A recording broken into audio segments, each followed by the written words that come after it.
Hi guys, it's Laura and today is Top 5 Wednesday.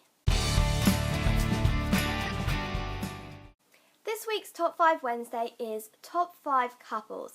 Now for me and pretty much everyone else, I can tell this is going to be difficult.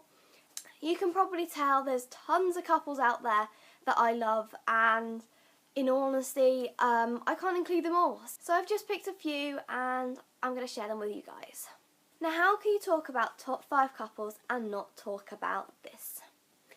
Lizzie and Darcy, what else is there really to say? Jane Austen writes amazing couples. I've chosen Lizzie and Darcy because they're kind of the ultimate Austen couple. However, I would like to also mention Emma and Mr. Knightley. I haven't actually read Emma yet. It's on my top Jane Austen to read list. It's the one I really want to read next. But I've seen loads of adaptations of Emma and I love Emma and Knightley together.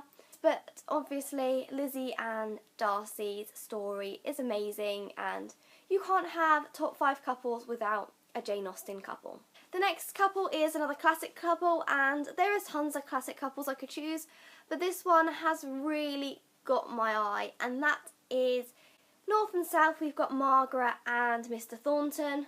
Very, very similar to Pride and Prejudice. That's probably why I love it. It's pretty much a very similar love story to Pride and Prejudice. It follows the kind of same gist. However, it's not set in the glorious South countryside England. It's set in Manchester. And I love these books so much. I think they're very similar in some ways, but very different in others. And I think if you've read one, you'll love the other. So I love these two classic couples so much. Next up, I've chosen a few books that I just looked on my shelf and remembered them being awesome couples. I wanted to choose some other books, but I can't actually remember much from them, so I decided these ones instead. Okay, so the next one is going to be kind of a given, and you can probably see that it was coming to begin with when we mentioned couples, and that is Rosie and Alex from Where Rainbows End. Now, I love this book. I keep talking about it a lot. It's probably one of my favourite Cecilia Ahern books, but then I've only read 2, so I should really be quiet. I highly recommend this, as usual, and I know there's been mixed feelings on it. I know there's a couple of people on BookTube who don't enjoy it as much, but this will always have a place in my heart. The next book I have to share with you guys is one that's another recent read, and mostly because the relationship has stayed in my mind since it, and that is Billy and Me by Giovanni Fletcher. This one's about Billy and Sophie May. Sophie May's in a country kind of girl, and she works in a lovely little tea shop and does like cake decorating, and Billy's a actor and he's come to where she lives and they're filming, I think, a Pride and Prejudice thing.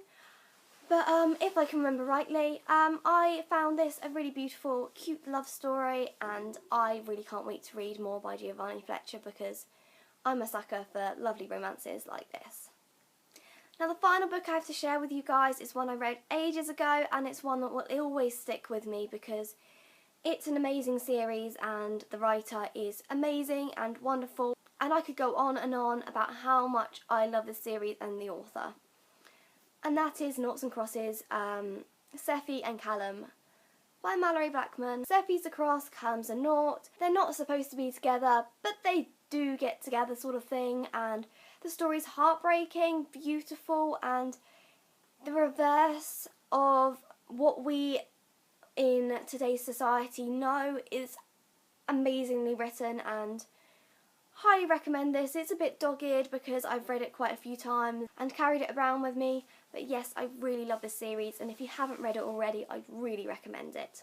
So that's the end of today's Top 5 Wednesday. Let me know down below if there's any couples you agree with me for being awesome couples, and let me know down below what your top 5 couples would be as well. So I'll see you next week with another Top 5 Wednesday, and I can't wait to hear your comments.